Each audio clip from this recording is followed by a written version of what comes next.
one person on Wi-Fi class. Well, no students came in.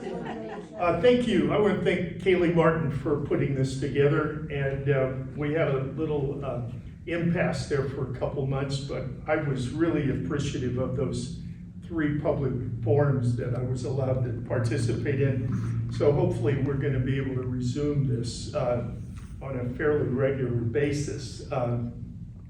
It gives me an opportunity to lay out some of the ideas and views that I have about what's going on in the world, particularly related to the U.S. at war, as we've kind of laid it out. I have tons of material to talk about today. I don't want to bore you with a lot of the details, so I'm going to throw some things out, and when I get exhausted, I'll open it up for questions or comments or rebuttals if necessary. The working title of this is The State of Things, the U.S. at War, Gaza and Ukraine, an update. And I think what we're going to probably focus on a lot is the situation in Palestine, Gaza, and Israel today. Although both situations are very, very grave, and in fact, I will make a few comments about the Ukrainian situation.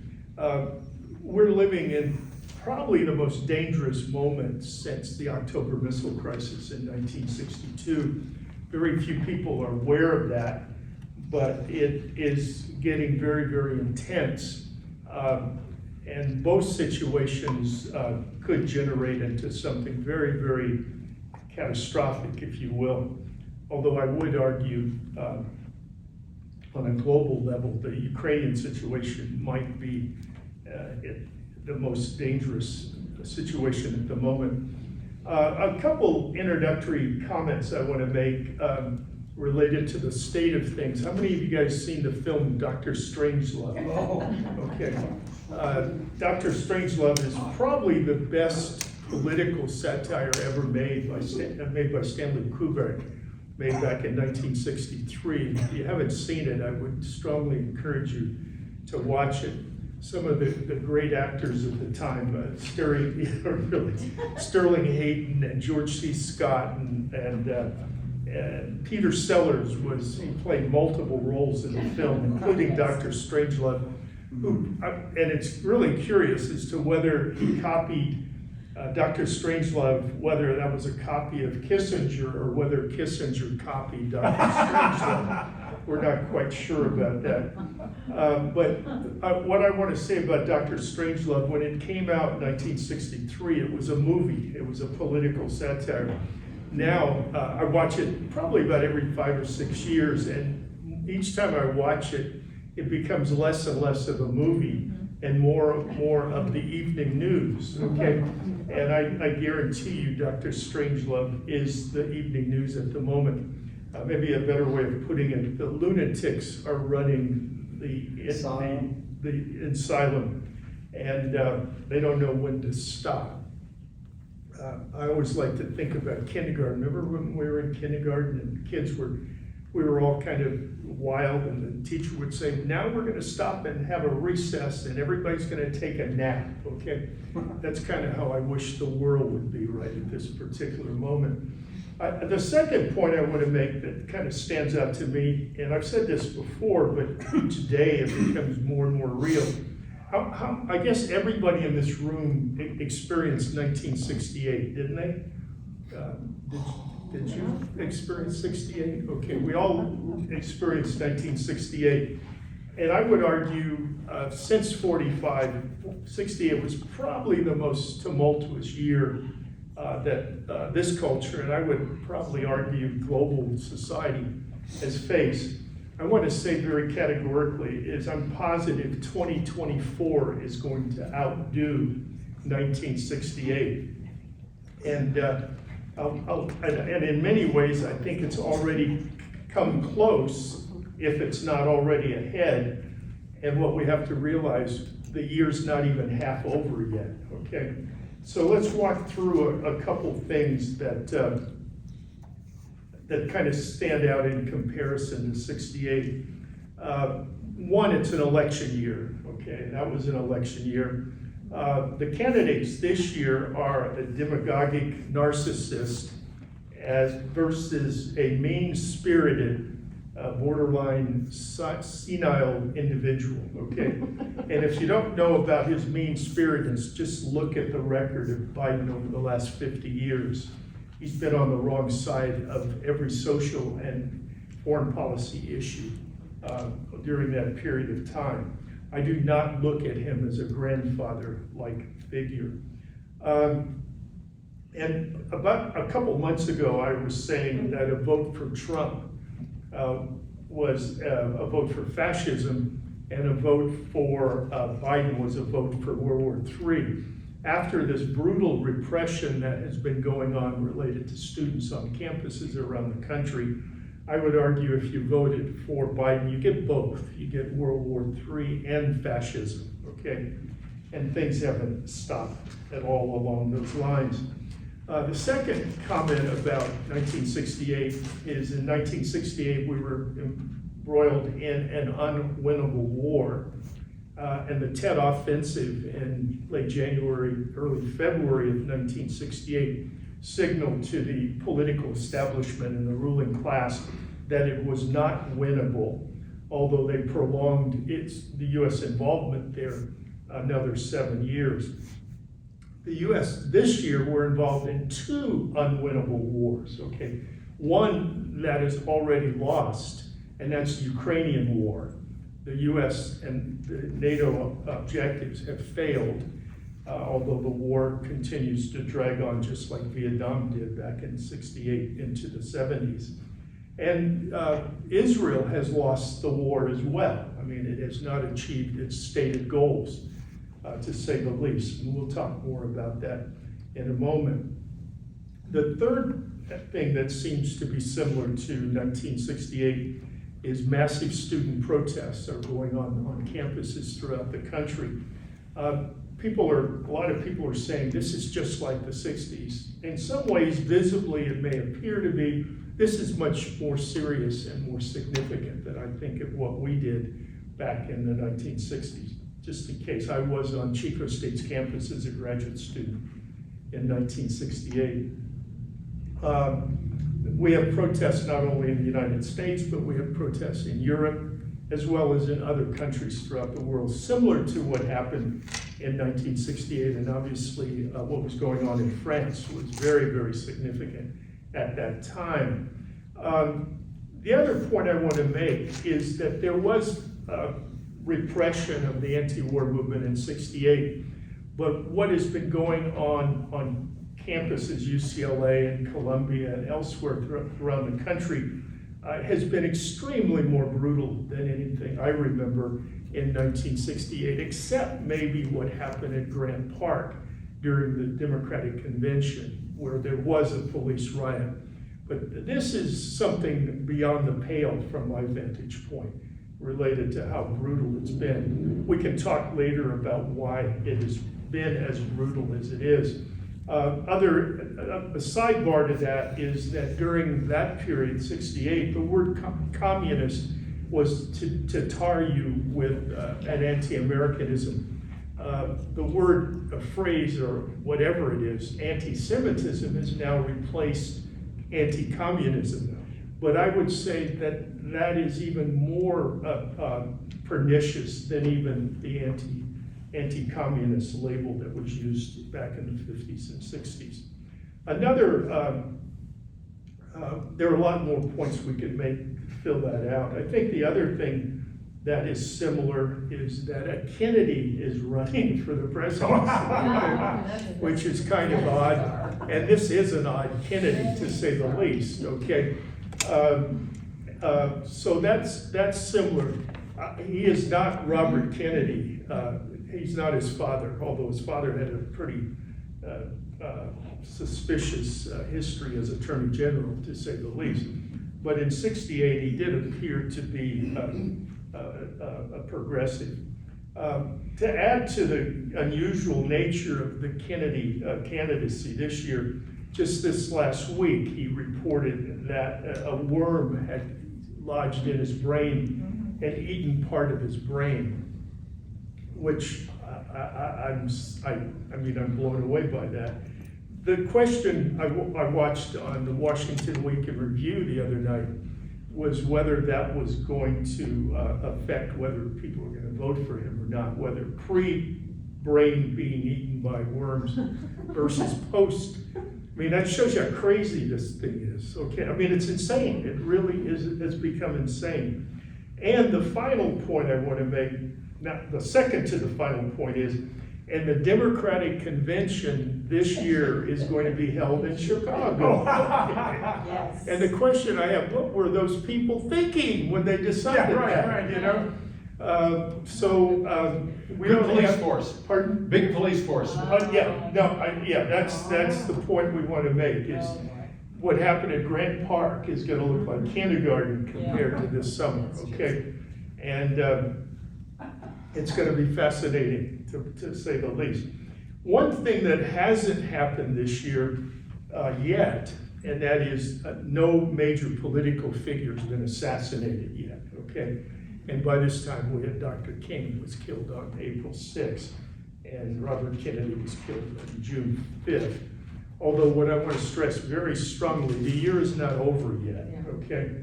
And I'm not kidding about that, okay? And we'll make some comments about Biden in a moment along those lines.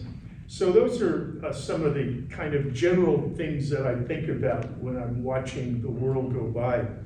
I think the next point I want to make is to give some update about what's going on related to the situation in and around Gaza. I think all of us are kind of following the news and have a general idea, an outline of what's going on. But I want to add a little bit of critique or analysis to some of these developments as well.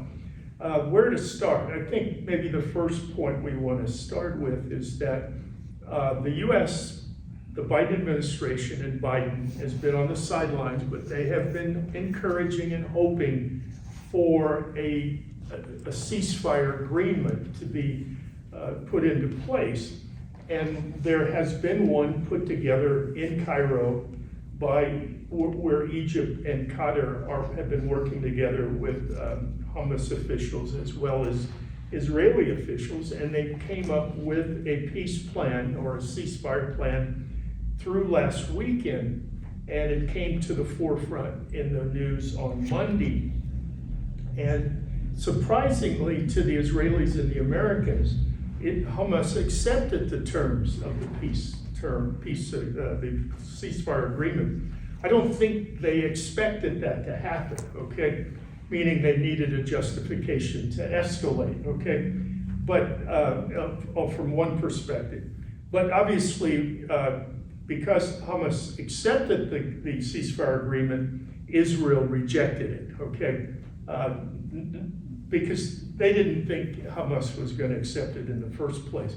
Now, I'm not going to go into details of the agreement at this point, but it was a 42-day, three-phased ceasefire agreement that included hostage and prisoner exchanges, as well as opening up the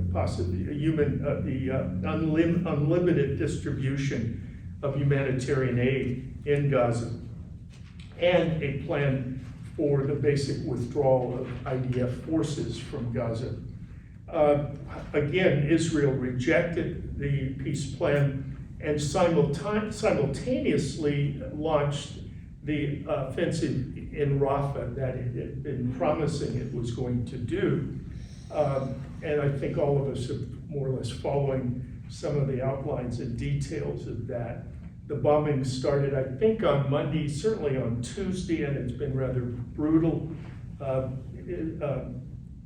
Palestinians in the area have been told to leave. Hundreds of thousands of people have been forced to move. Keep in mind, most of these people are starving to death. And in fact, I read a piece of information the other day that said that 80% of the starving people in the world are in Gaza at this point in time, okay? Which is just absolutely reprehensible. Israel has also closed the Rafah closing, which has stopped humanitarian aid coming into Gaza completely at this point. So it's been rather, it is ongoing, and we don't know when it's going to end. Israel says it has to do that because it wants to eliminate the Hamas militia that they claim are in that area, in the Rafah area. I do assume there are Hamas militia there. One would have to kind of examine what was Israel's objectives. Again, they claim they want to eliminate Hamas, or is this another stage, another aspect of the overall ethnic cleansing that Israel is involved in to create the goal of Greater Israel, or the Greater Israel Project, the Greater Israel Project. This would allow resettling of Gaza by Israeli settlers, the exploitation, and this is very, very important to consider, the exploitation of the oil and natural gas that has been discovered on the coast of Gaza, and I think this is a major motivation in all of what's going on vis-a-vis Gaza. And if you're curious about that, the computer is just, the internet is just overloaded with information. Just type in oil and natural gas Gaza, and there'll be just tons of articles that will lay out. So we're not making any of this stuff up. And the third element to this is to establish a alternative trade corridor to counterbalance the ongoing development of the Chinese Belt Road Initiative. I think we've referred to this before. The plans are to create something called the India Middle East European Trade Corridor. Well, in this particular instance, I haven't seen that pig, but okay. And the route is to come from India through Saudi Arabia, and guess where? Right through northern Gaza, okay, over into Greece and to the port of Piraeus. The interesting thing there is, guess who owns the port of Piraeus? The Chinese, by the way. So the contradictions are very, very large. Okay, so Biden has been issuing for weeks now his so-called red line that he didn't want Israel to attack the Rafah area. He's been saying this, but not issuing any demands on Israel at all. But just since the beginnings of the Rafah project by Israel, the Biden administration has been have been stating certain things that they are doing, quote unquote, to punish, quote unquote, Israel. One, a delivery of bombs has been delayed.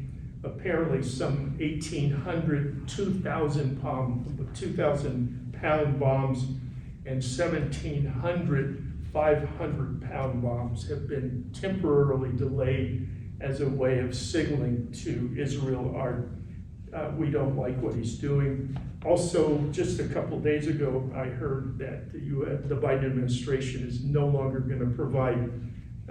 They may cut off offensive weapons to Israel. And thirdly, just on Friday, the State Department issued a statement based on National Security Memorandum 20, which indicated that if Israel did not provide adequate information to verify whether U.S. weapons were used in positive violation of international law, the U.S. may cut off weapons to Israel. But this is contingent on a report from Israel to tell the State Department whether they're using these weapons in violation of international law. It all gets really twisted. But, people not watching this stuff closely and hearing about something like this may think, Biden is finally doing something that is trying to end the war. Now, I think all of us are aware of this, but I'm going to lay it out anyway. Biden is in a conundrum right now. and there's literally no way out for him, meaning he's up for re-election, and he's got constituents on both sides of the issue, okay? And if he pleases one side and not the other, he could possibly lose, and vice versa. I think we all are aware of this. LBJ was wise enough to just say, I'm not gonna run for re-election, okay? On March 31st, 1968. You guys remember that moment? Yep. Yeah. Shocking. It was a shocker. I'll tell you how dramatic it was. I grew up as a Roman Catholic, but my left-wing teachers had kind of shifted me away from religion, but I was still going to Mass. But that very day I decided, George, this is the first day you're not gonna go to Mass. And so I'm working in the library that evening, and I wasn't gonna go to Mass I didn't go that morning, but some guy ran in the library and said, George, guess what? Johnson's not gonna run for re-election. And the Catholic boy came out of me, and I said, I gotta go to church to pray for peace, you know? And I went to the Newman Center, and Father Lynch, you guys remember Father Lynch? Oh, yeah. He gave his little sermon there about not having sex before marriage and all this kind of stuff, and I just turned around and walked out, you know? I didn't belong there anymore, so I thank Lyndon Johnson for contributing that to my life, okay? But let's get serious here. I think all of us are aware of this, is that there are key states in the country that are very close, and if voters there are opposed or don't like Biden's position on Israel, they may not vote for him. In Michigan, I think Georgia is one of the states as well, and there may be several others. These are states that are considered swing states where the votes are very, very close. And if you look at the results of 2016 or 2020, you can see we're talking about 10,000 votes, 11,000 votes, 74,000 votes, I think, in Michigan in 2020. So these are very, very close races. And also the protests will continue as well, okay, into the summer and to Chicago next August, okay? And so this is very problematic for the Biden administration. To add to this is not only the protests themselves, but obviously parents and friends of these kids are angry at the levels of violence that are being launched on these kids. And also the Orwellian language that is used by the Democrats, the Republicans, and members of Congress, etc. And I watched a couple of days ago Biden speak at the Holocaust Museum, annual Holocaust Museum event, and how they twist the words and the histories to where students on campus protesting genocide is exactly what Hitler and the Nazis did to Jews in the 1930s in Germany, okay? You heard this? I mean, listen to what they're saying. I mean, it's just preposterous. I mean, whether they're being told to say this or whether they think that, I'm not quite sure. But it has turned logic and rationality on its head. And it's, I want to say it's somewhat frightening, to say the least, in all of this, okay? Now, on the other side of the coin, even these symbolic gestures that the Biden administration is carrying out could alienate his pro-Jewish supporters as well. And certainly that was the trap that he was in the first place, and why it took him 7 months to even make these kinds of gestures, is because his dependency on, one, the pro-Israeli donor class, the Israeli lobby, and obviously the Congress that Peg was alluding to, which is owned by the pro-Israeli forces, or pro-Zionist forces in this country, literally owned, okay? And I think when these things happen, the kind of events that are happening, I'm kind of excited, because I like the emergence of contradictions and those contradictions, educating people about what is really going on, okay? And for example, many of these young students that are protesting against genocide on campuses, they have been radicalized in 2 weeks, okay? They will never be the same politically, because I know what happened to me in the 1960s, and it took 4 years, okay? They're learning in a matter of a couple weeks, okay? And people around them are learning, and when they go home and their parents understand that their kids' causes are just, and the power structure is wrong or immoral or reactionary or fascistic, it educates a lot of people, okay? So I believe that is what is going on at this particular moment. And one of the things that people are learning about is just how powerful the pro-Israeli power structure is in this country. And that, I don't know, it's having any impact at this moment, but over a period of time, possibly, it will cause some ripples, if not cracks, in that structure. So again, Biden could lose donor support, and he could lose support of the Israeli lobby, and he could lose members of Congress. And I was just thinking about that possibility. Well, what could happen? I'm not saying this will happen, but what could happen? He could lose his political backing he could lose backing from the political establishment overnight. And we've seen presidents lose that kind of support overnight. Johnson did, Nixon did, okay? It's not impossible for that to happen. Now, what would be the result there? Well, they could not allow him to win, okay?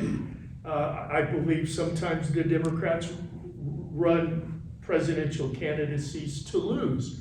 I believe very strongly they ran Mondale in '84, knowing he was going to lose, okay? And they didn't care because Reagan was making enough money for the Democratic donors, just like he was making enough money for the Republican donors.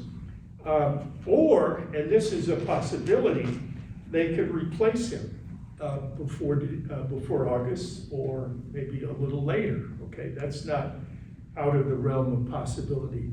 He does look like he's losing it. I don't like to say he's old, because I'm old, okay? But he looks old, okay? You guys know what I'm saying? There's a difference about being old and being almost vital to being old and not very vital, okay? And so he could be replaced. It's not out of the realm of possibility. So that's why I use the 1968 model or metaphor in all of this. Anything could possibly happen. Before I go any further, any questions, comments about any of this? Yes? On that Chinese road or whatever, are you saying the Chinese don't want to go up through the Uzbekistans and all that? They'd rather go through India? No, I'm saying that, no, I don't say that. The Belt Road Initiative has a number of different routes, okay? I'm just saying that it's called the IMEE trade corridor is designed to counter the Chinese possibility coming into the Middle East with the Belt Road Initiative, is what I'm saying. Okay. I think that the next point I want to make is George. Yes, yes. Yes.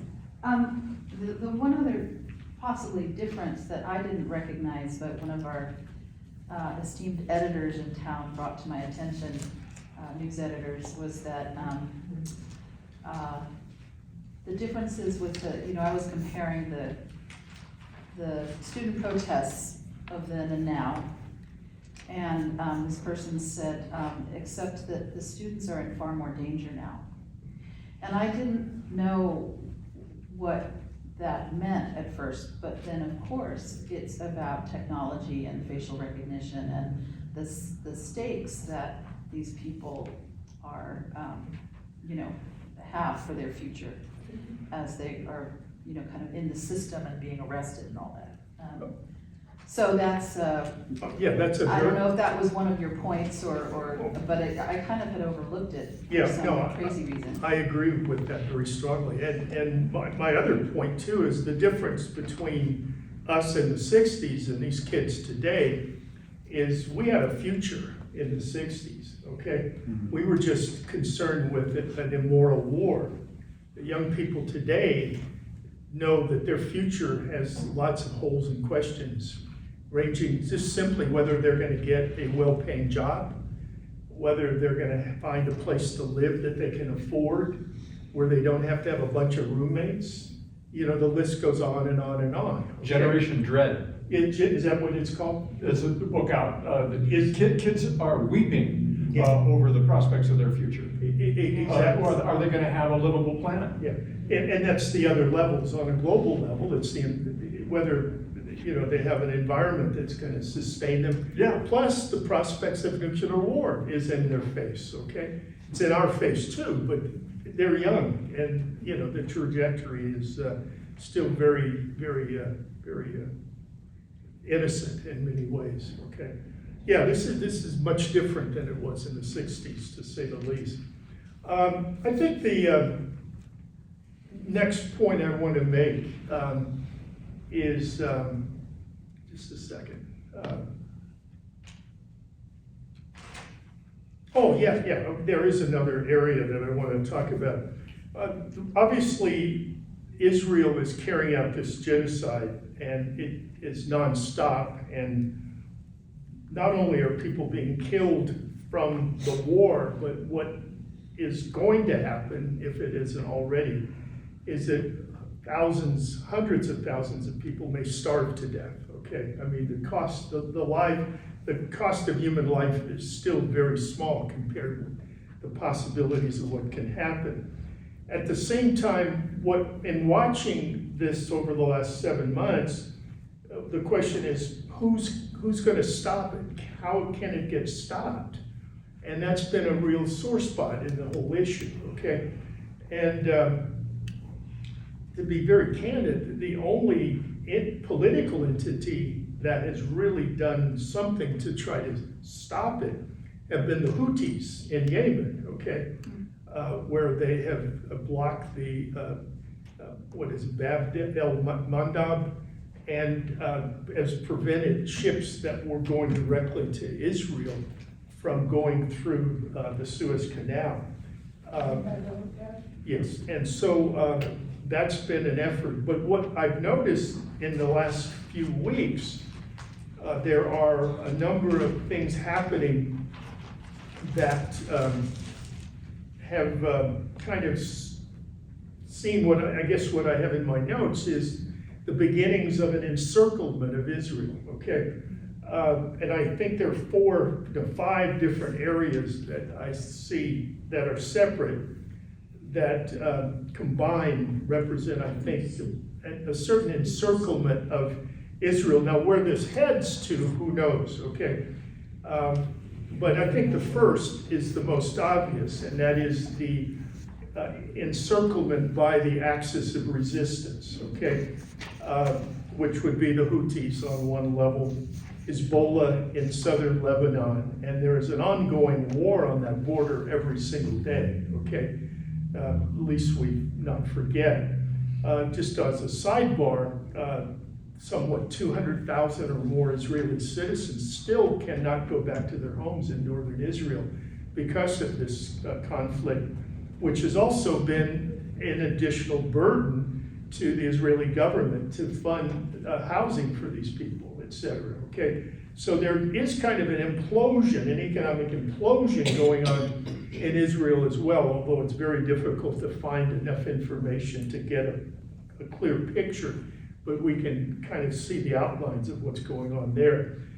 So we see Hezbollah on the north, and what I want to also add is that the development over the last 2 or 3 weeks, when Israel attacked the consulate in Damascus, the Iranian consulate, and then Iran responded with a barrage of several layers of different missiles eventually getting through the last wave of missiles, all designed not to kill anybody, but simply to make a statement as to what was capable, okay?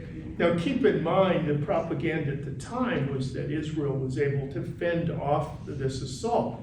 But what we know for a fact is that the United States and France and Great Britain also participated in the shooting down of many of these drones and other missiles. So Israel is more vulnerable than the propaganda over the years have stated about the so-called the invulnerability of the Iron Dome. But what I also took from all of this is that, one, Iran does not have a nuclear weapon, okay? Simple as that. Although since Trump pulled out of the nuclear deal, there has been increased research that could lead to the development of a nuclear weapon, but there is not one now. What Israel's fear was, keep in mind Israel has anywhere between 80 to 300 nuclear weapons, by the way, and keep in mind that it is not a member of the International Atomic Energy Agency, okay? And so it's the atomic weapons it has is a secret, okay? An open secret to the world. That they were afraid that if Iran got a nuclear weapon, that would be a deterrent. Iran is not going to use it against Israel, but it would be a deterrent to prevent Israel to carry out its regional hegemonic role, i.e. to police the region. And I'll talk more about that in a little bit. What I took from what Iran was able to do without a nuclear weapon was to establish a non-nuclear deterrent posture vis-a-vis Israel in that episode. You guys understand what I'm saying? Is Israel and the Americans learned that Iran doesn't need a nuclear weapon to ward off or to block anything short of a first strike nuclear attack by Israel in all of this. So I think this is a game changer, to say the least, related to the balance of power, not only in the Middle East, but I think globally as well. I think the second thing that stands out is that, and this has been going on for 3 years, but the International Criminal Court has been investigating Israel's approach and policies towards Palestinians. This is way before October 7th, okay? But since October 7th, the concerns have heightened on the part of the International Criminal Court. And as recently as September, I think it was, Mr. Khan Karim went to that region to state very clearly that there was a concern about the abuses that Israel was carrying out related to the Palestinian people. And just in the last couple of weeks, it has been leaking out that there is a possibility that the International Criminal Court could issue arrest warrants for Netanyahu, Smotrich, and I think Gallant, one other Israeli leader. Now, if you go on Google or whatever source you use and type in all of this, there's a lot of articles, but they're all kind of sketchy, etc. And most of the articles deal with are dated in 2023. Although I did find 2 articles that were dated May 2nd, by the way, which kind of brings us up to the present moment. But whether this is actually going to happen or not, there is no question that Netanyahu and members of the U.S. Congress believe it's going to happen, okay? And we saw Netanyahu within the last 10 days give one of his stern lectures that how ridiculous that was. Israel is just trying to defend itself, et cetera, et cetera. And there's a whole bunch of rhetoric that comes out of all of this. But one of the more amazing responses was 12 members of the U.S. Senate sent a letter to Mr. Khan, excuse me, his name is Kareem Khan, sent a letter dated April 24th to him. Have you heard about this letter? This is an amazing piece of stuff. This is the letter. And the signatures on the back, Tom Cotton, of course, Marcia Blackburn, Ted Budd, Ted Cruz, Pete Rickards, Rick Scott, Mitch McConnell, okay, he put his neck out on the line there. He was told he better. Katie Boyd Britt, Kevin Kramer, Bill Haggerty, and Marco Rubio, not surprised by that. And our boy Tim Scott is on the list as well, who some argue is the front runner for Trump's VP decision. By the way, the woman who is the governor of South Dakota was considered the front runner, but it came out last week that she shot her dog, okay? So even for Trump, that's going a little too far, okay, to say the least. But this letter is mind-boggling. And I think the reaction I get from it, before I tell you a few things about it, when the mafia threatens somebody, they didn't put it in writing, okay? And they definitely didn't use letterhead, okay?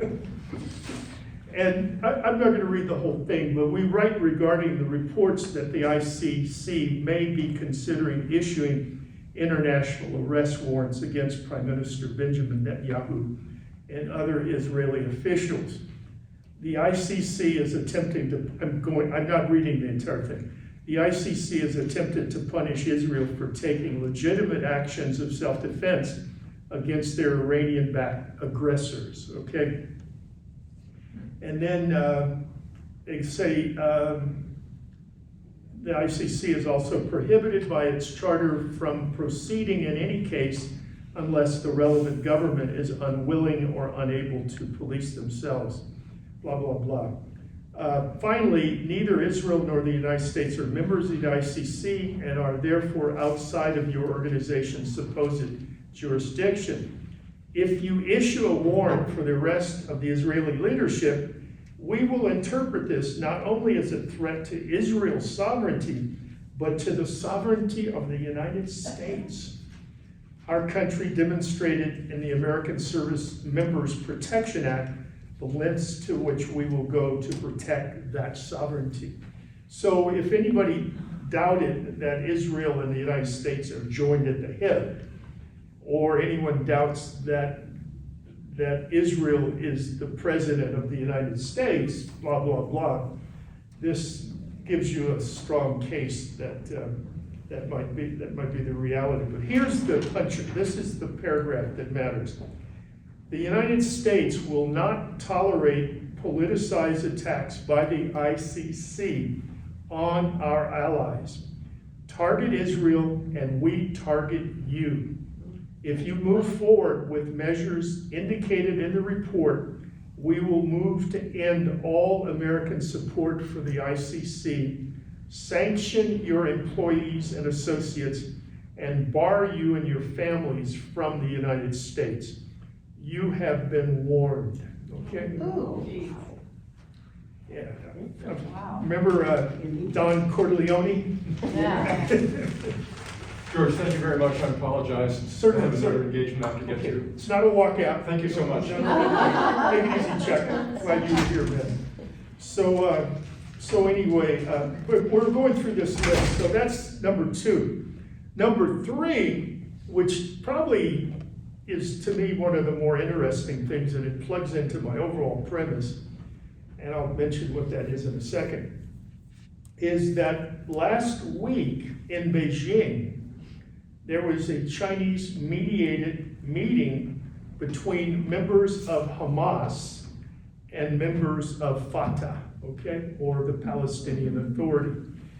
And the two sides, quote unquote, have committed to further expressing their political will to achieve reconciliation through dialogue and communication, okay? Now keep in mind, these two forces have histories that are not very friendly, okay, to say the least. And these events have forced a reconsideration of old enemies coming together and working in kind. And what the talks are about are speculating on how reconciliation could occur among those forces. And it is, once these meetings are over, this last session, the meetings are going to resume in June. Now, what's one's reaction to all of this? Okay, I think the first is what I just tried to say a moment ago, as the members of the Palestinian Authority, which have been basically collaborators to the Israeli project, and it's well hated by many Palestinians in the West Bank, not just in Gaza, and Hamas, and Fatah is a secular movement where Hamas is not, and they've had even civil wars, fighting back in 2006, if I'm not mistaken, in Gaza. For them to recognize the need to come together and to have a unified Palestinian position on these issues, I think is profound. And they also propose who a particular leader could be, the Khomeini or Mandela, who that individual could be. And it's a person named Marwan. He's in prison right now. I forgot his full name. So there is a possibility of a Mandela-type figure that all sides could more or less accept as a potential spokesperson. This is what I'm reading from a lot of sketchy pieces that are coming out. The second point I want to make is, and this is what is probably, there are 3 or 4 things that have pissed me off. This is on that list, is the US and the Israeli rhetoric about how they're going to control Gaza when all of this is over, okay? Gaza doesn't belong to Israel. Gaza belongs to the Palestinians, okay? And the issue is about independence for Palestinians and not to be policed again in another form by Israel. So this possibility confronts the American and Israeli agenda, which has not been well defined up to this point, at least in public.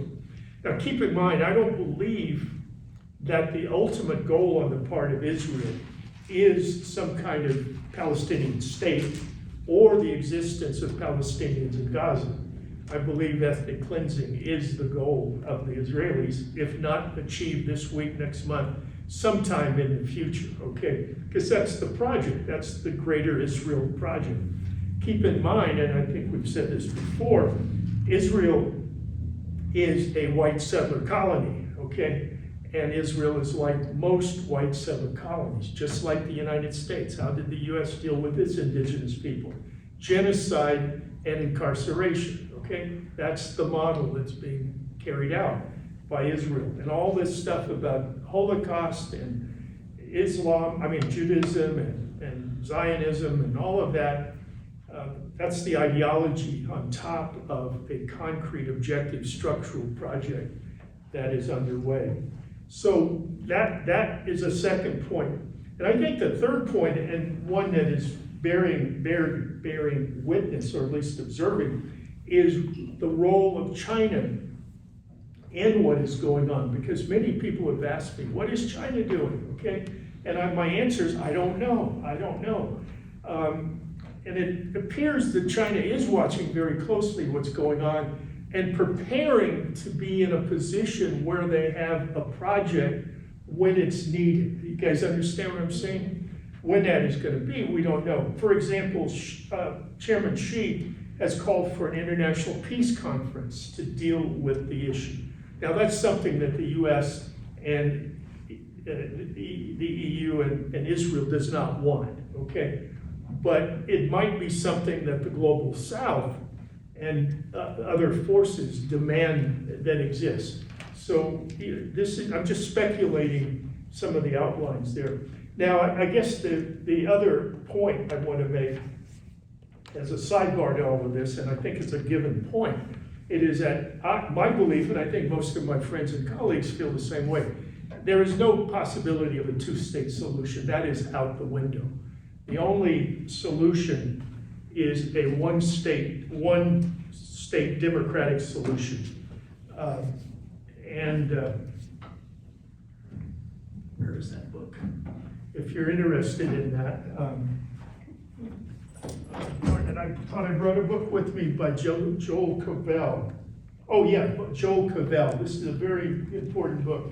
Overcoming Zionism, Creating a Single Democratic State in Israel-Palestine. That's the only solution to this issue. But obviously there are a lot of impediments and obstacles to that happening. But studying history, things can happen overnight when the contradictions become as acute as they are at this point in time. I hope that doesn't sound too hopeful. Okay, I don't want to be hopeful here.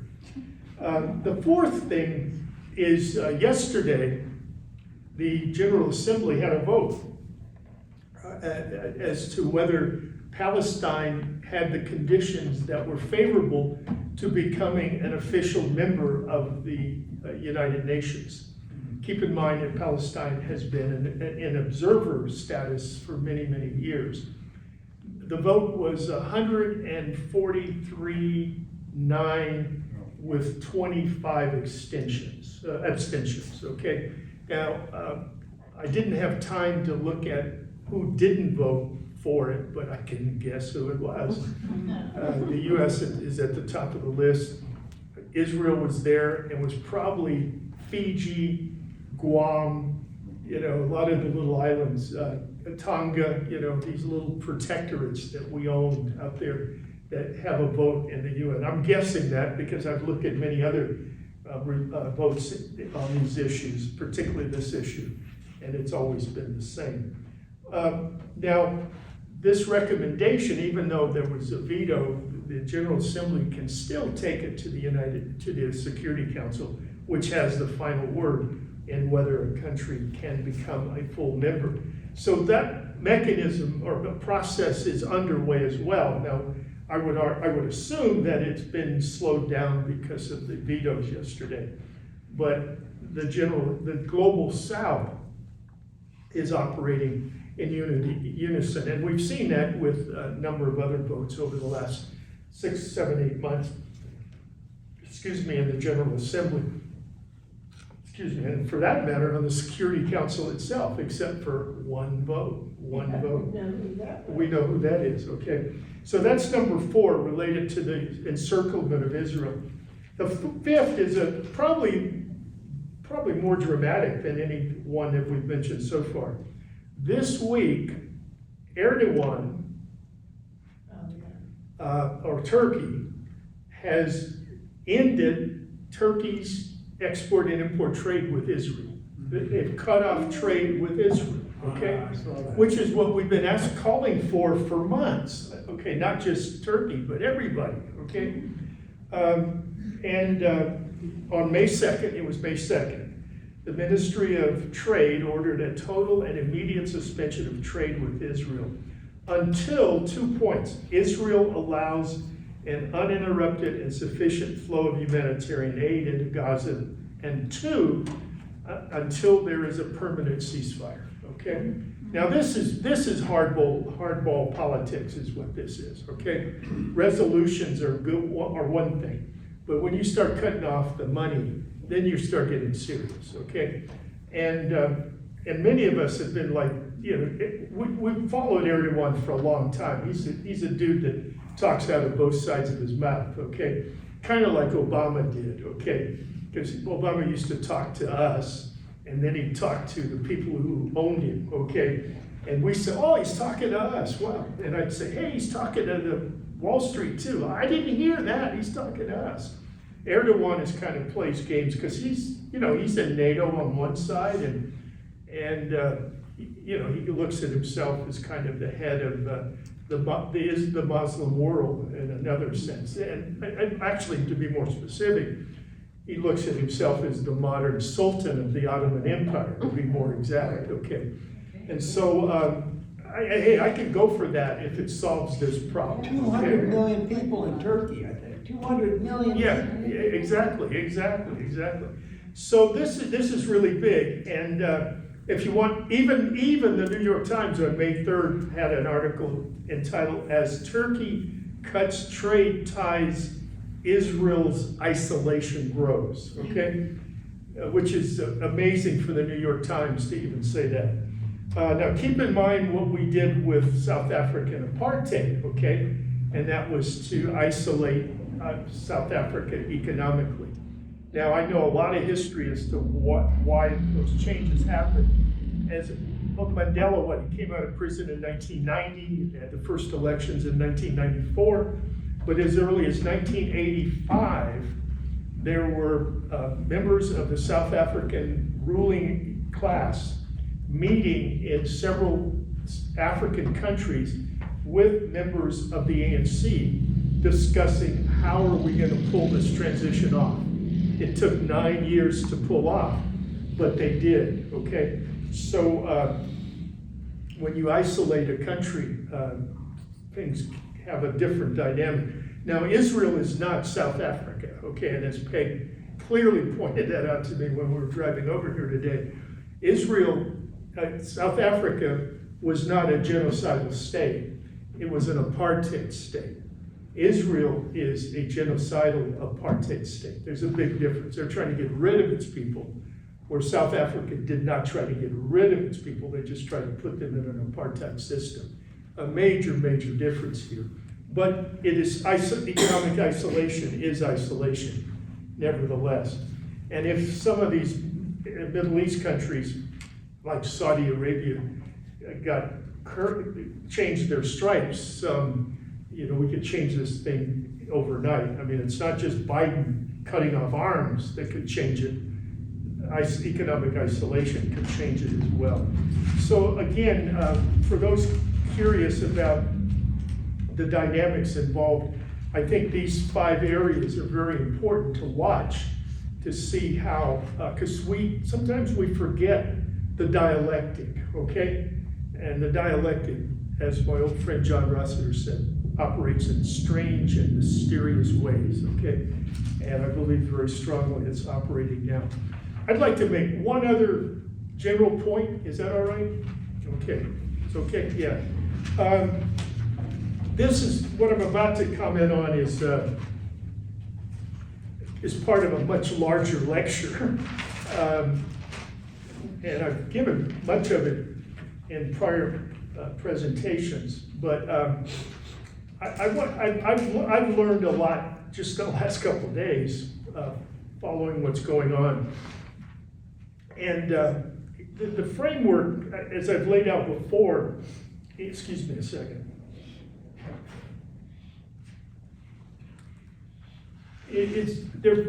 Since 1945, I've argued that there have been 3 stages of US politics, geopolitics. One is 45 to 91, where the US was the hegemonic power over a bipolar world order, the Soviet Union, and its basic foreign policy guidelines and strategic guidelines was containment of communism and rollback of communism, okay? And all those wars, Vietnam, et cetera, was rolling back the specter of communism, okay? And eventually the goal was that the Soviet Union would collapse. That was the logic, and there are 2 major documents, the Truman Doctrine and National Security Memorandum 68 of 1950, that outlines everything that I've just said. Soviet Union disintegrates, so we have second stage. Now there's a unipolar world order, and there are areas of the world that the United States didn't have access to prior to 1991. So now the goal was, it is the hegemonic power, but it doesn't have absolute hegemony over the world, okay? So its goal now was the pursuit of absolute global hegemony. Now, it has to have strategic guidelines and principles, just like the Truman Doctrine and NSC 68. The two major documents of this period is the Wolfowitz Doctrine and the National Defense Guidance 1994-1999. If you read these documents, everything that happened afterwards becomes very clear. Also, the Project for a New American Century is another document, although that was not an official U.S. document. The two I just mentioned were official. The PNAC document is the neocons think tank operating, giving advice to the people who are going to carry out policy, who happen to be the same people that carried out policy, Wolfowitz, etc. There's kind of an incestuous relationship here, to say the least. Okay, now... Wasn't PNAC Israeli document? Well, it was neoconservatives. I mean, I don't know where there's a line between Zionism and the people. The Enterprise Institute, the American Enterprise Institute. George, I Yeah. almost want you to use a different word. Incestuous kind of almost directly refers to sexual. I don't think Wolfowitz is being sexual. Well, okay, well, you But got maybe, I don't Mike, know. you got a strange mind, because I didn't go there, okay? But I'll use another word next time. But let me speed up. Is that in the 90s, the world, there were very few obstacles to the United States, okay? Impediments, et cetera, or contradictions within the system. By the early 2000s, though, there are now impediments and obstacles, okay? And the two major impediments are China and Russia. Russia under Putin and China, okay? And now there is a fundamental problem that the US has to deal with. How are they going to carry out the pursuit of absolute global hegemony based on the Wolfowitz Doctrine and the National Defense Guidance? Keep in mind, the basic strategy is to not allow a peer competitor to emerge in Eurasia. To not allow a peer competitor to emerge in Eurasia, okay? But it did, it did. Now, there are three different potential peer competitors. One is an independent Europe, and an independent Europe linked to Russian energy supply is very, very powerful. That is a peer competitor. The second potential peer competitor was an independent sovereign Russia under Putin or whomever is in power. And the third potential peer competitor was China, okay? Whether it's 2001, 2008, 2013, I'm not quite sure exactly the moment, but the unipolar moment ended sometime between 2001 and 2013, when the world no longer was a unipolar world and it was moving towards a multipolar world, okay? Now, if you look at the strategic documents coming out of the Department of State and the Defense Department, the National Defense Security Doctrine of 2018, so that's their date, designates China as a peer competitor. Okay, do you guys understand what I'm saying here? So now, the goal here then is, as the world is changing, Russia in the 90s was weak. Russia in 2010 is stronger. Russia today is kick-ass, okay, to be honest with you. So the obstacles that didn't exist are there, and they get bigger and bigger and bigger. So there's there's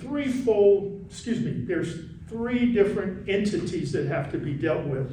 And there's a fourth, and that's West Asia. More commonly known, pardon? 214 and Newland and... I'll get to all of that, yeah. And the fourth is the Middle East, okay, or West Asia. So there are three areas that the U.S. has to contend with, okay? Let me go through this very quickly because I want to focus on the Middle East in this story, okay? One is, in Europe, three things. One, you have the Transatlantic Alliance that was put into place in the late 1940s, even before that. And if you want to read the history of that, my old friend, Dutch friend, Kees van der Peel, wrote the making of an Atlantic ruling class is what he wrote, which explains that history.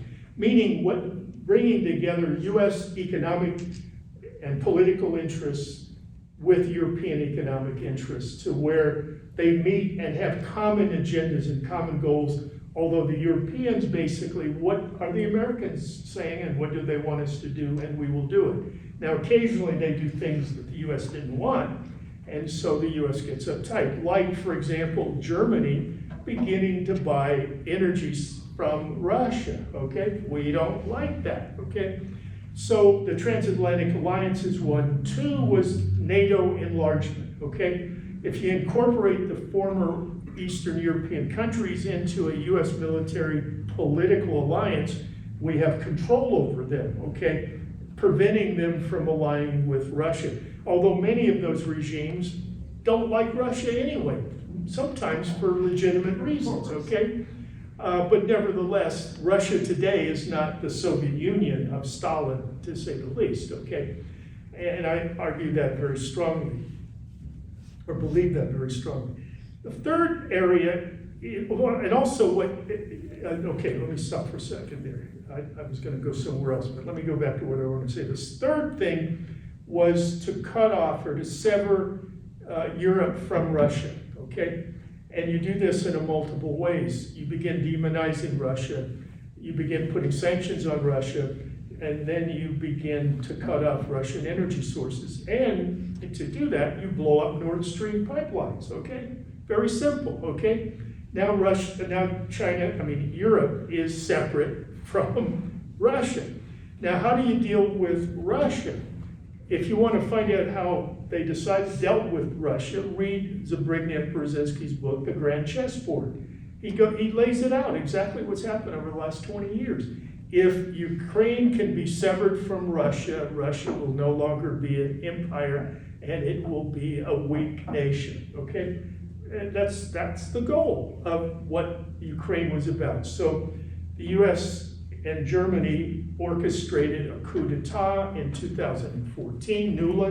Victoria Nuland, et cetera, overthrew this fairly neutral, a balanced government under Yakunovich, put in these ultranationalists and right and extreme fascists, and they then began to make Ukraine into what they call NATO interoperability, meaning to militarize Ukraine so it was not formally a member of NATO, but was plugged into NATO. And Putin is sitting there saying, my red line is don't do this, don't do this, don't do it. We kept doing it and doing it and doing it. And then one day he went into Ukraine. But the goal was to use Ukraine as a platform to provoke Russia to carry out some military act in Ukraine so that the US could escalate sanctions and continue to arm Ukraine to defeat Ukraine. Now, here's what they thought. And this is the pathetic nature of the American foreign policy establishment. They honestly believe that in 3 to 6 months they could break the Russian economy. The ruling elites in Russia would get angry, would overthrow Putin, and would install a political leader that was comparable to Yeltsin in the 1990s. Okay, that's what they thought, okay? They didn't know two things. They didn't know who they were dealing with, Vladimir Putin, and they didn't know their history, okay? They didn't remember what happened to Napoleon, what happened to the Kaiser, and what happened to Hitler in the 1940s, okay? The Russians look at NATO enlargement as the forthcoming of NATO, the Kaiser, and Hitler. Do you guys understand what I'm saying? And everybody is kind of, Putin's evil, Putin's evil. Putin's a Russian nationalist, okay? If you want to call that evil, it's evil. But he sees his history and understands what the West wants to do. Why does the West want to do that? Because, as Peg has educated me, Russia is self-sufficient in natural resources, okay? Every natural resource in the world almost is in Russia, okay? If the West controls Russia, they control the world's resources, okay? So what's tragic is that the Ukrainian ruling elites, Yeltsin, Poroshenko, and all of these assholes, have sacrificed the Ukrainian people and Ukraine to believe that they are going to be party to the Western ruling sector, okay? And I mean, when I see Zelensky, it just turns my stomach, okay? Because of what they've allowed Ukraine to become. Because what's important, there was a political solution to preventing this. It was the Minsk II Accords, okay? Look it up, Minsk II, signed in 2015. There was a political solution that would have prevented a war, okay? They didn't want to do it, and the Europeans and the Americans sat idly by and not have it implemented, To okay? mention the Rand Corporation report is absolute must Yeah, read. in 2018, the Rand Corporation, which is really the think tank for the Department of Defense, wrote a document, a report called Rebalancing Russia, okay? And they describe exactly how to break Russia and to overthrow the Russian regime. You can just go tonight on Google, Rand Corporation rebalancing Russia, okay? You know, you watch the news every night, they lie to you, or they select information, or they, you know, it's news by omission is how I kind of define it, okay? Or, et cetera. You don't learn anything that's of importance. And what is important, it isn't just news, you know, it's not just websites. The actual sources, the documents that they use to define policy is available, okay? And just read that stuff and you'll understand what's going on, you know? So anyway, now what do you, that's the first tragedy. The second tragedy, from the American point of view, it's failed. They have not broken the Russian economy.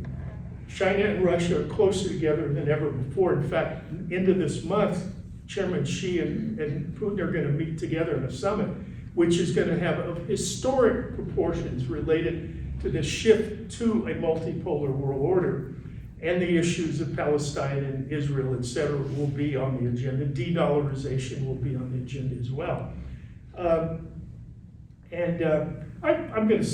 I was just thinking the other day that in the last 20 some years or more, but let's start with 9/11, the US has spent trillions of dollars on wars, and our country is falling apart.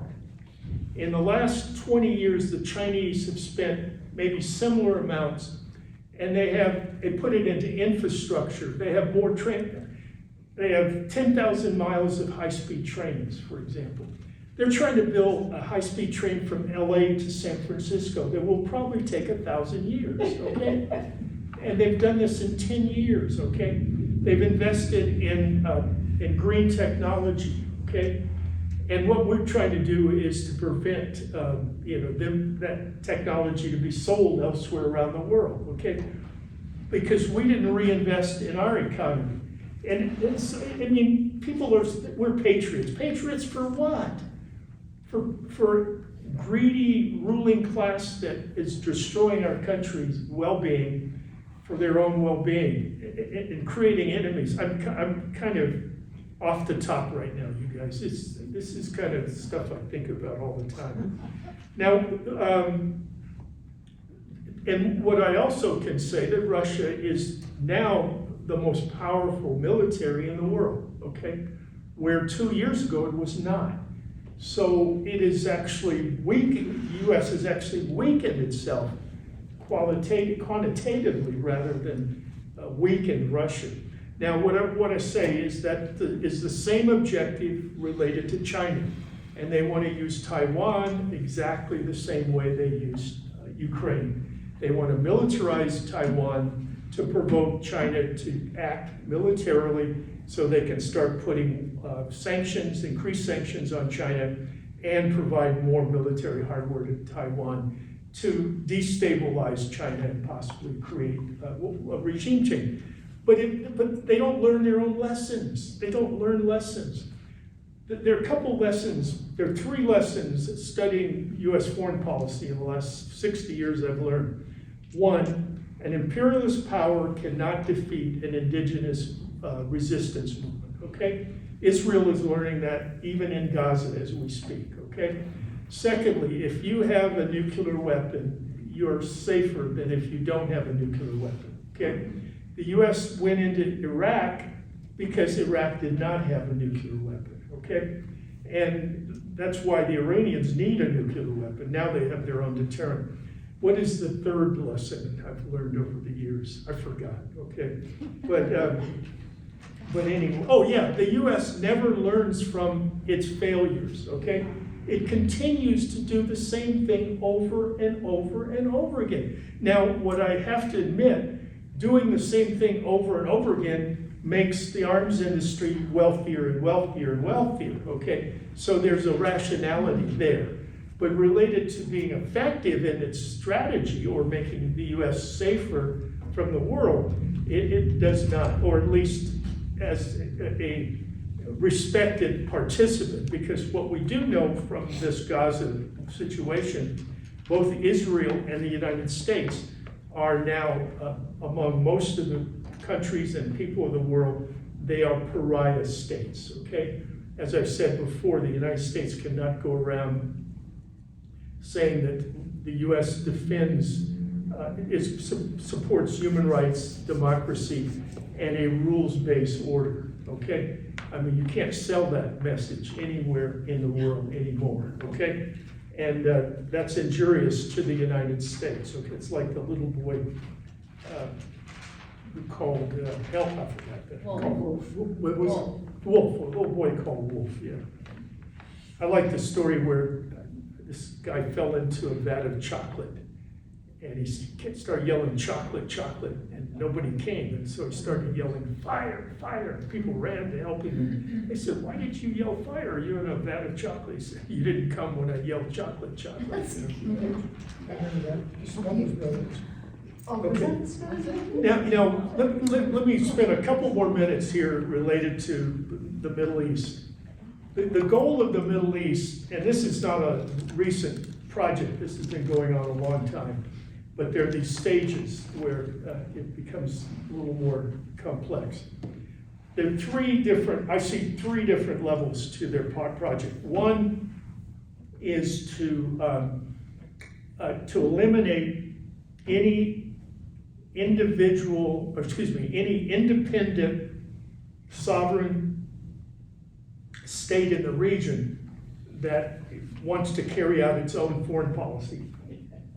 And specifically comes to the defense, if not concretely, at least verbally, to the Palestinian cause, okay? So we're dealing with Syria and we're dealing with Iraq, and obviously Iran's on that list as well. Now, during the Cold War, those countries were closely tied to the Soviet Union. Since they've been relatively independent, they were like under Saddam, for example. So that's the first objective. They have failed at Iran, okay? But they would like to get Iran, but as I said, that may be a little more difficult than they expect, they need. The second thing has been, and this has been going on in the last 4 or 5 years, and actually, I'm wrong. It's called normalization, okay?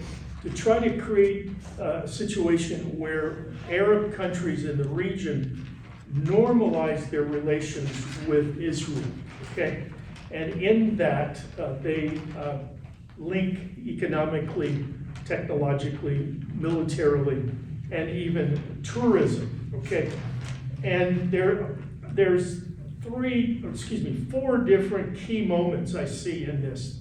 The first was in 1945, when Roosevelt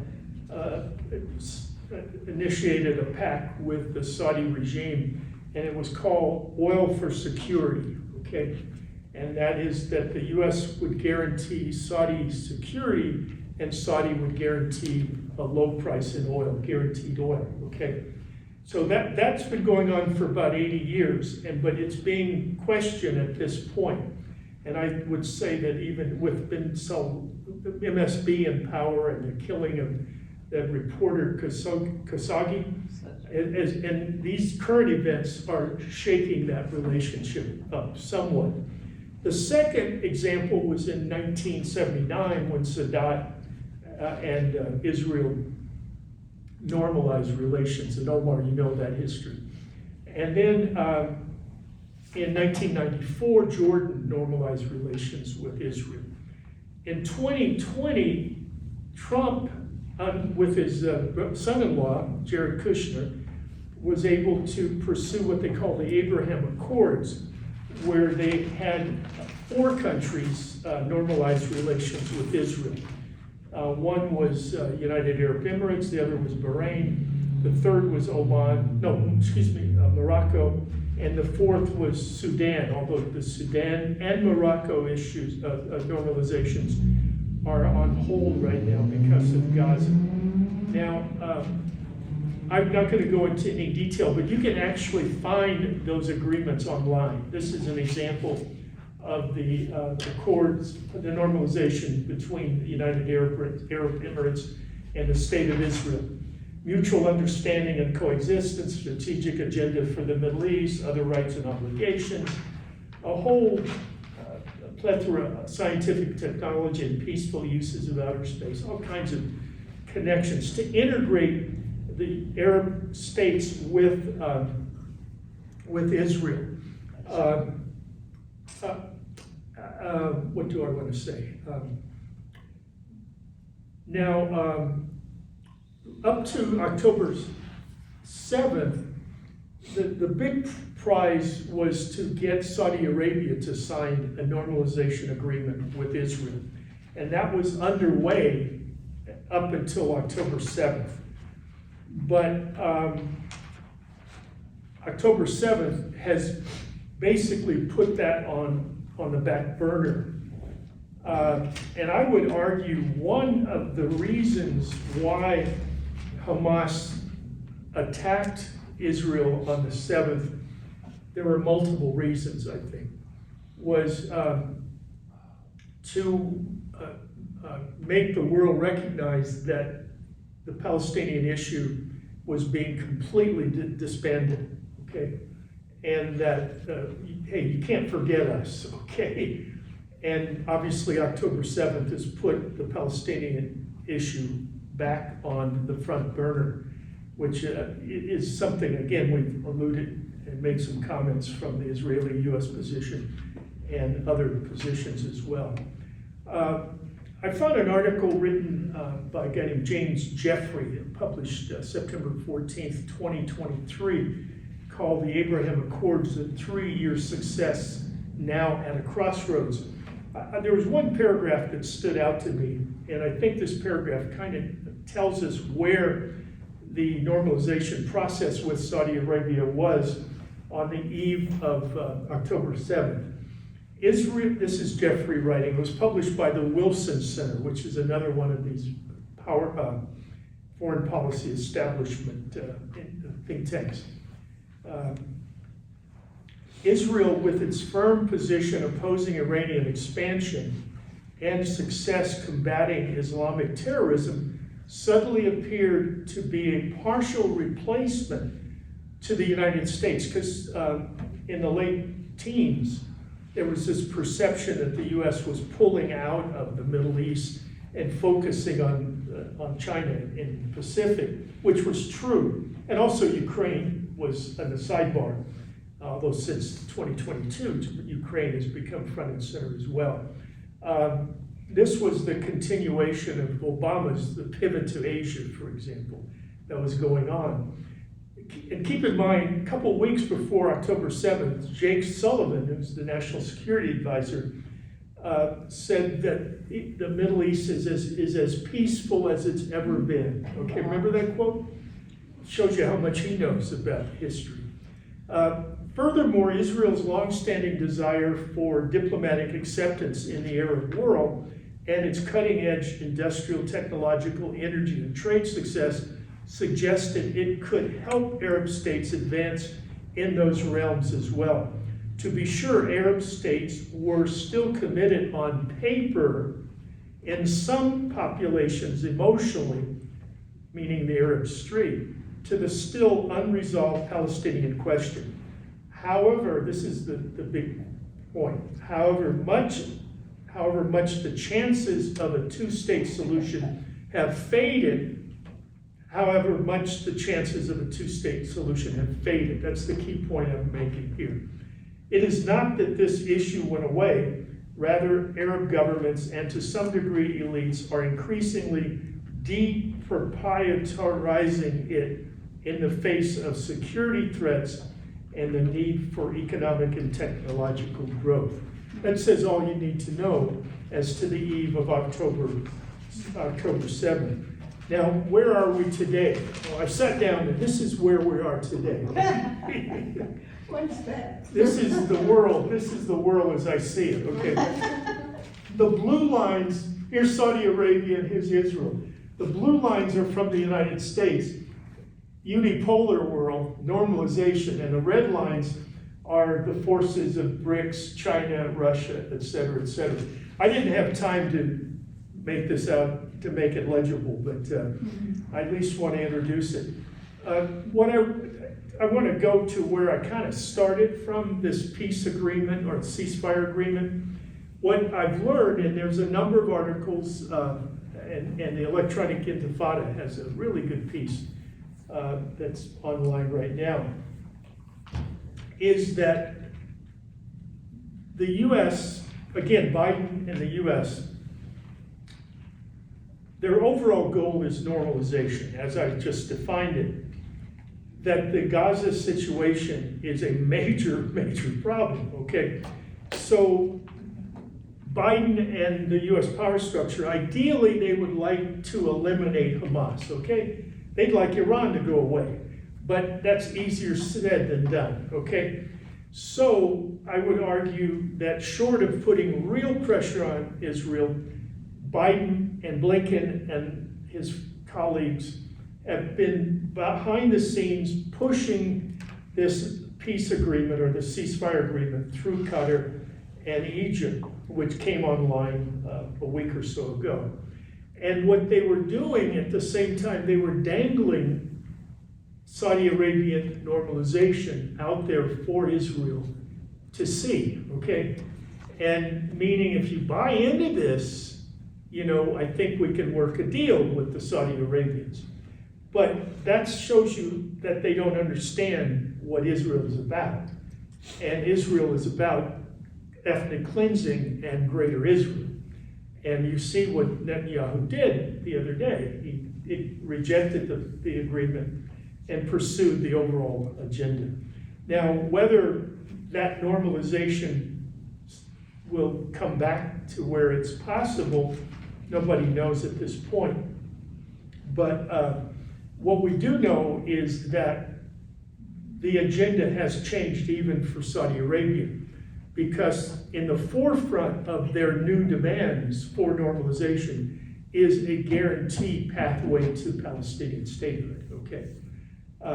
Now this still is just words, there's no action, but apparently the Saudi Arabians say that they're not going to sign the agreement until there's that guarantee. Now, your guess is as good as mine as whether that can happen or will it happen. But anyway, I think that's really the key here. Now, at the same time, I'm going to finish up with this general observation, and that is that Saudi Arabia is one of these, what I call linchpin countries around the world. Turkey's one, Saudi Arabia's one, India's one, where they can go either way, okay? They can, if they can get the right deal with the West, they will go with the West. And if they don't get the right deal, they can say to the West, we got a better deal with the Russians and the Chinese, okay? And so they play both sides against the middle, which is, I mean, that's real politique. But at the same time, the world is moving away from the West and is moving towards the East. And as I remember a couple months ago hearing the Saudi foreign minister speak, saying we can as easily work with the Chinese as we can with the Americans. Now keep in mind, the structural switch or shift has already taken place, okay? And that is that last year, China was able to negotiate a rapprochement between Saudi Arabia and Iran, okay? So they are no longer abject enemies, okay? That's really major. This is really major. Secondly, January 1st of this year, Saudi Arabia, as well as United Arab Emirates and Egypt, became a member of the BRICS, which is a Chinese-Russian-based counter-hegemonic economic forum, as it's called. And in fact, in October of this year, there will be a major summit hosted by Vladimir Putin in Moscow of the BRICS Plus. And on the agenda is going to be the status of the dollar, okay? Yes, petrodollars. Your petrodollars and all of that, yes, exactly. And if that comes about, then America no longer exists, okay? Period, simple as that, okay? And then also Saudi Arabia is a member of the Shanghai Cooperation Organization, okay? These are all counter-hegemonic Eurasian integration projects to counterbalance or to confront Western organizations like the IMF, the World Bank, and the World Trade Organization, okay? So what we're watching, and we have the privilege, even though it's scary as hell, to live through a moment of potential massive restructuring of the global political economy. Something that technically hasn't happened in over 500 years, meaning the West has controlled the world since Columbus, okay? And what we're watching is the ending of Western hegemony, okay? Now, the reality of it is, how is the West going to respond to this, okay? And what we see already, first of all, fear and panic. And my thought about this viciousness of how they're attacking students, or the brutality and barbarism of the Israelis in Palestine, et cetera, and this insanity of providing more and more arms to Ukraine. They're panicked. They know their days are numbered, and it's like a wounded animal in a china closet. Okay, there's nothing rational about it. Okay, and that's what we're seeing at this point. And how long, whether we survive, whether we get to, well, I'm not going to go there because I don't believe there can be peace in a multipolar world as long as it's capitalism. We need socialism to maintain some stability.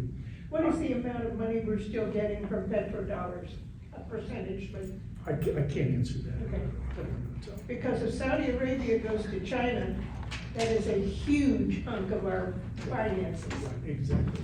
They won't sell, they'll sell it in yen. Real quick, I wrote out a list of sources that I look on a daily basis. I don't read them all every day, but these are ones I look at to kind of keep up. But I also promote reading books, okay? I saw an interview with Norman Finkelstein the other day, and Finkelstein was on camera, and there was a sign behind him, and it said, "Read books." And I said, by the way, there are tons of stuff out there, but Richard Sakwa, his book, Russia Against the Rest, the Post-Cold War Crisis of World Order. If you want to know a little bit about Russia, the great Vijay Prashad, The Poor Nations, A Possible History of the Global South. This is about 20 years old, but still very important. This is a very, very important book by Guy Mitan, Creating Russophobia, From the Great Religious Schism to Anti-Putin Hysteria. It's all manufactured, folks, but I've lost a lot of liberal democratic friends who think Putin is the reason for what's her name losing the election. There are a number of really good books about Palestine. Two of them are one, Professor Khalidi's book, The 100 Years War on Palestine, and I don't have a copy of Ilan Pappé's book, Ethnic Cleansing of Palestine, who's an Israeli academic who is in exile, basically, teaching at, I think, Sussex and in Britain at this point in time. And if you want to kind of get a survey of what 1968 was like, this is one of many, but this was the first book that came out, I think about 1970, by the great journalist Theodore Wright. And he had actually written a book, what year was it? 69, yeah, it was a year later. I read this in 69, not this copy, by the way. But it's called The Making of the President, 1968. So if you want to go through what happened, all the details of 68, this is a good place to start.